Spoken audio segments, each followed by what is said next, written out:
Hey everybody, welcome to the channel. In today's video we're going to be taking a look at changing the rear differential fluid in a 2019 plus 5th generation Ram 1500.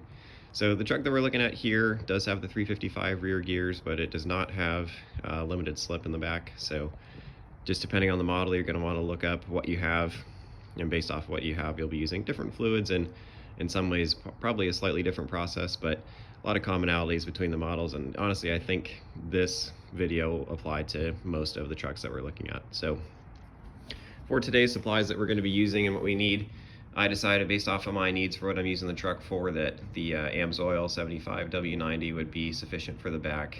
From what I read online, it looks like a little bit over 2 quarts will do the trick. So that's the fluid that I chose.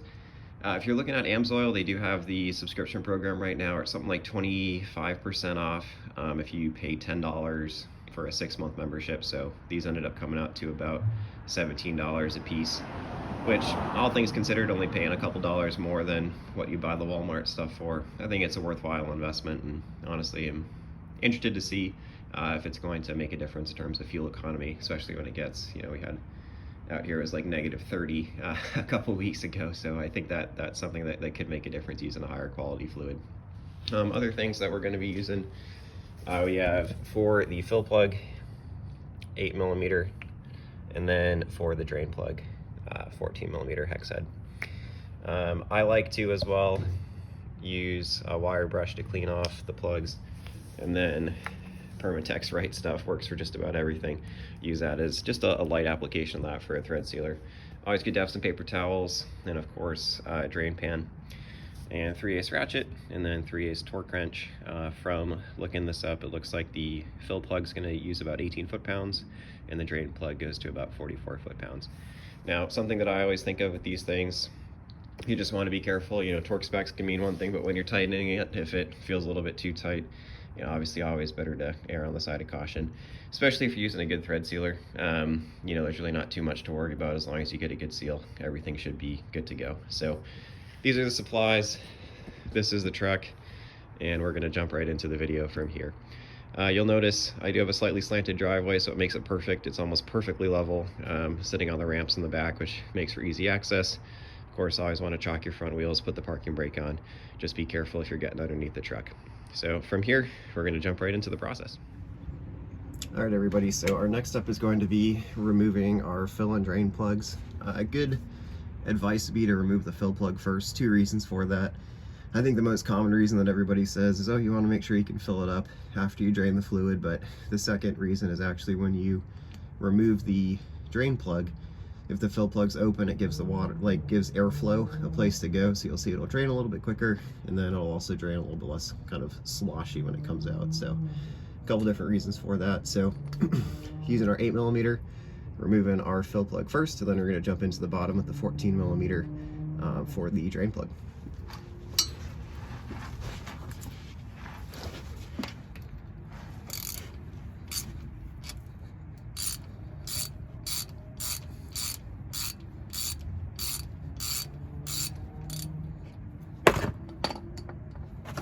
Now, it is possible that you might see some fluid leak out. Just depends on the level it was filled to before. It's always good to be prepared. Looks like not an issue with my truck. All right, the second part, again, looking at our drain plug here.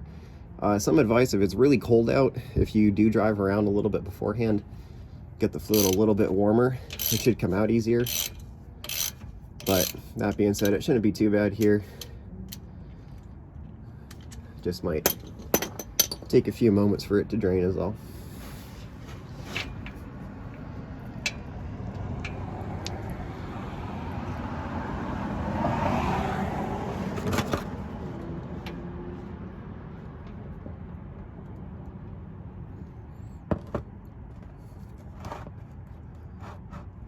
Fluid's looking a little bit dark, still reasonably clear. Got 42,000 miles on the truck. I'm assuming this is the first time that it's been drained, so it could be worse.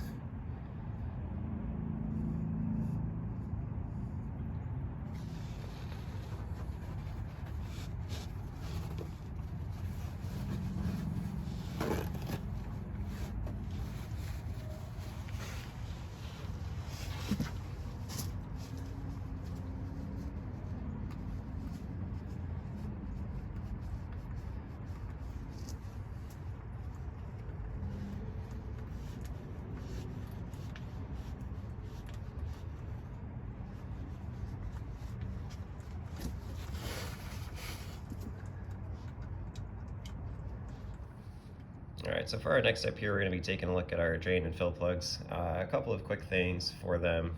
Just make sure that we get the threads nice and clean. So as we look at that there, got the factory thread sealer. So we're going to want to make sure that we get a nice clean surface before we do anything else. That's where the wire brush is going to come in. We don't have to do a perfect job here, but just trying to get these threads as clean as we can. In my opinion, this is one of the benefits of doing jobs like this yourself. You're probably not going to get this level of attention, and you might not even need it, to be fair, but you know, if you take pride in the stuff that you own and you like it to come out a certain way, one of the benefits that you'll see here. So we got our drain plug clean. Looking at our fill plug next.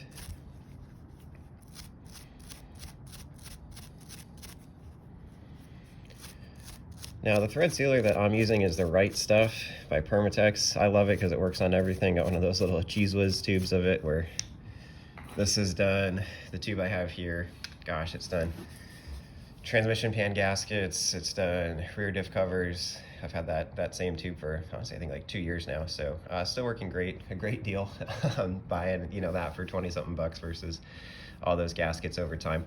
The thing about this is it does set in a minute. So I'm not gonna do the fill plug quite yet. I'm just gonna put a little dab on the drain plug, and then that's gonna be ready to go on basically right away. Just, you know, wanna make sure we're not letting it set and tack before we're jumping right into to putting it back in the differential. So for this, a good trick for these is if you have like a nail or something, you can put a nail or a screw in the top. Unfortunately, after having this, like I said, for a couple of years, that's not the case for me anymore, but if I just undo this a little bit, I'll be able to access the sealer there. So just making it work with what we got. I'll put a little bit on the towel here. Strongly recommend avoiding getting this on your hands, as it will not come off easily, that's for sure. And then, like I said, we're just doing, you know, this step might not even be necessary for some, so not going to do a whole lot on there, but just enough to coat the threads.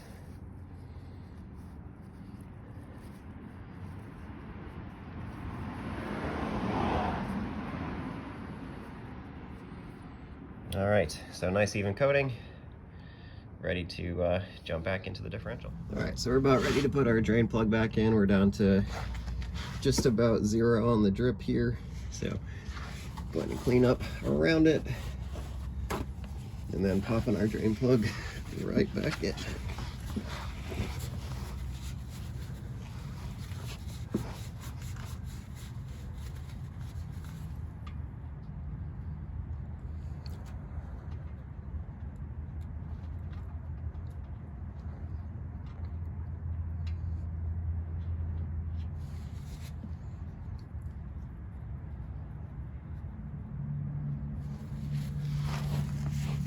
So of course, getting thread sealer all over my hand after just saying that's a bad idea, but always get to start it with your hands. Not worth stripping it out.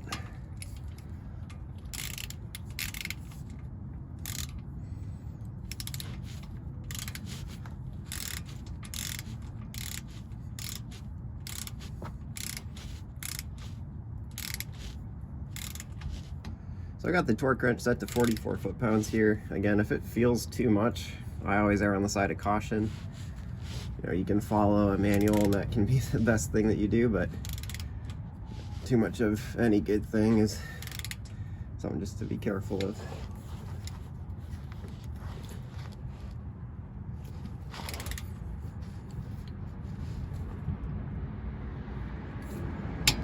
And there it is, 44 foot-pounds. Right on the bottom. We'll get the bottom cleaned up here. Make sure we don't have any drips.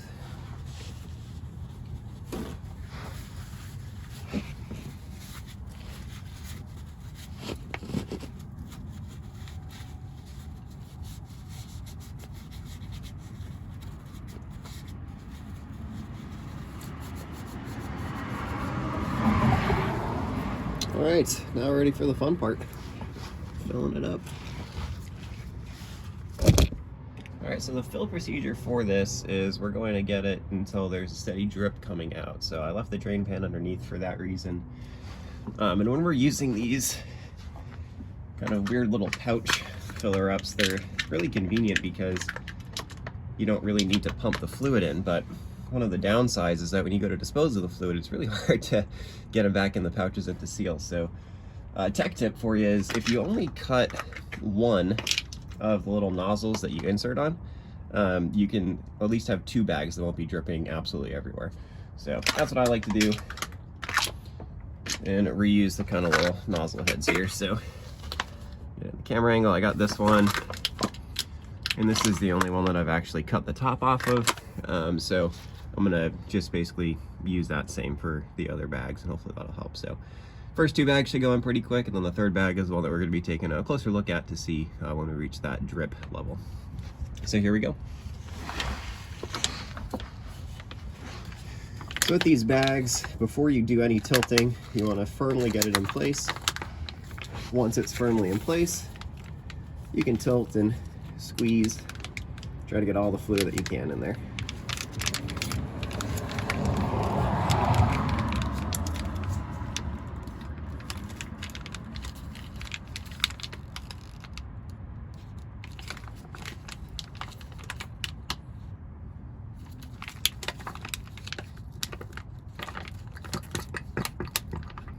So we're close to the end of it here. It's always hard to get all the fluid. The Sam's oil stuff, how much it costs, but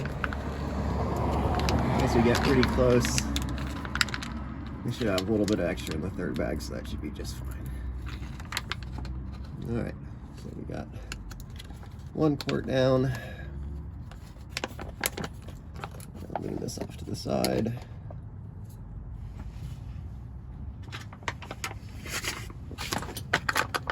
On to the next one. So again, I'm just reusing this same top for all 3 bags. Even if you don't care about spilling, you'll be smelling that spill with gear oil for quite some time. So again, keep the bag upright, set it into the fill hole, and then we can start to rotate and squeeze.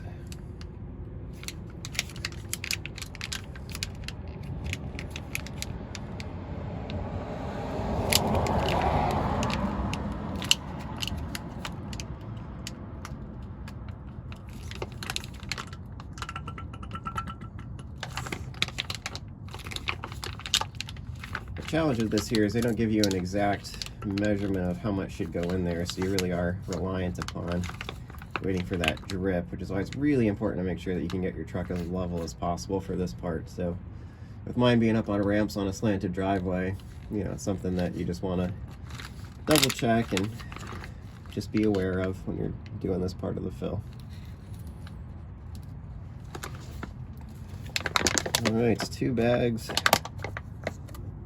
and $40 are in there. We can go to our last bag.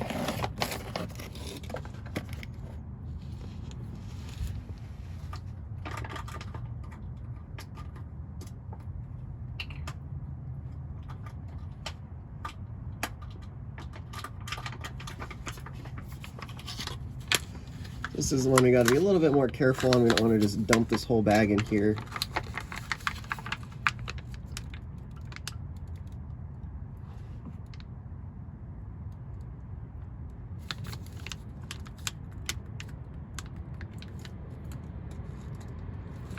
Just waiting for a steady drip.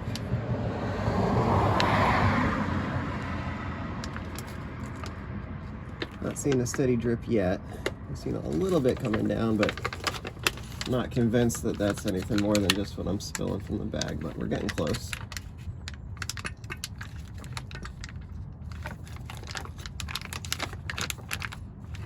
And there it is. There's our steady drip. So it took most of that 3rd quart actually, and I'm going to let this drain. You don't want to overfill these. If they get too filled with fluid, you can develop some other problems in terms of overheating or blowing out rear axle seals, stuff like that. So I'm going to let this drip, clean it up a little bit, and then I'll put the fill plug back in and we'll be good to go.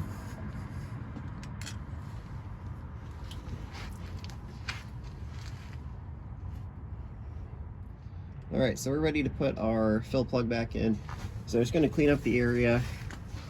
Got my torque wrench set to 18 foot-pounds.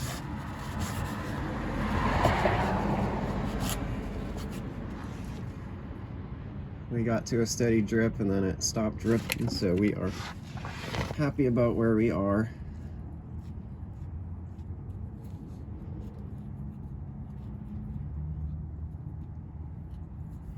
It does always drive me nuts, so they can't just give you an exact number to put in though. Like a steady drip method on a truck like this. I don't know. I just like things to be exact, and it just never feels like you can quite get there when you do it this way.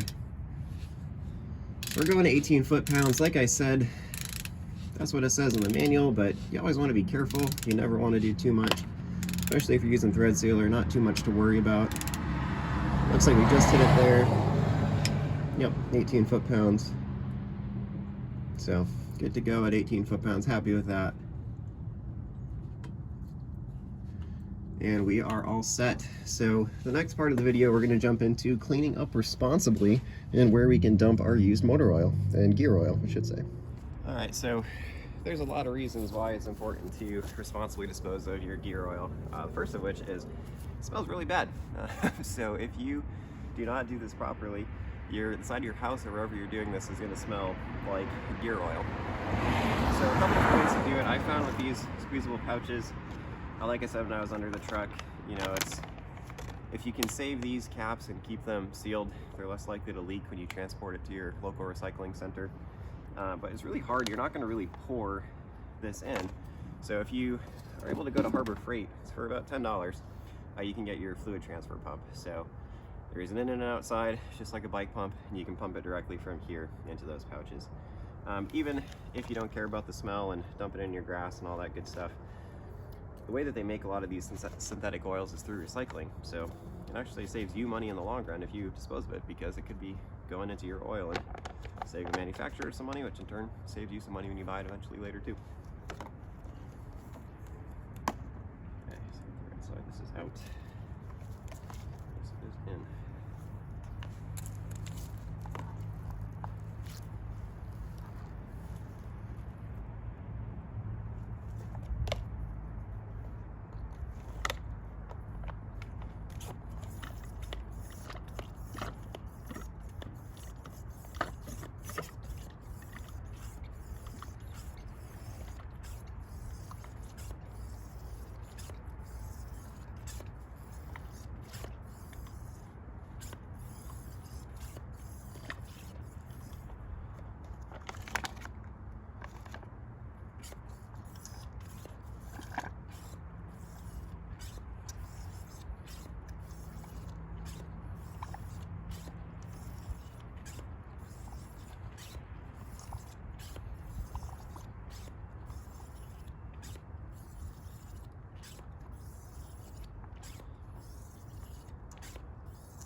Hard not seeing how far these pouches fill up, so just be careful when you're filling.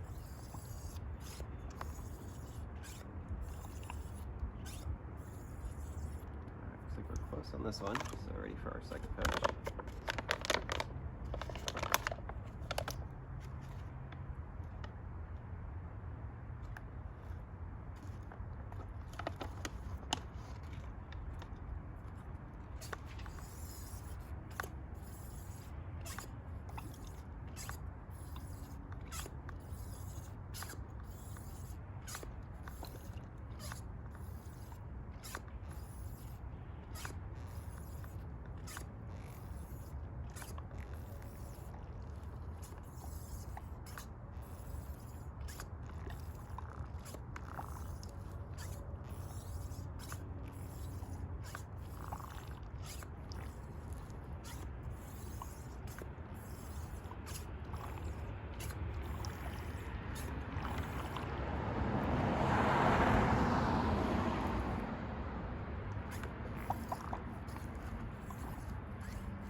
close here.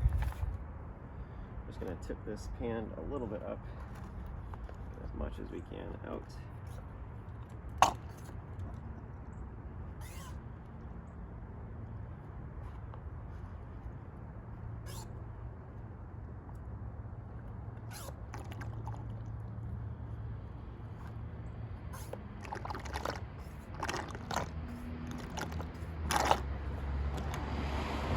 See a little bit of mess obviously to clean up after, but relative to the old way, pretty decent way to responsibly dispose of stuff, but dispose of stuff in a way that the garage won't smell like gear oil for the rest of the day. So that's the end of the video for today, the rear differential change. I really appreciate you watching. Like, subscribes, all those things help out, help me get better camera equipment and stuff like that to hopefully film some better videos in the future. So as always, thanks so much for watching. See you next time.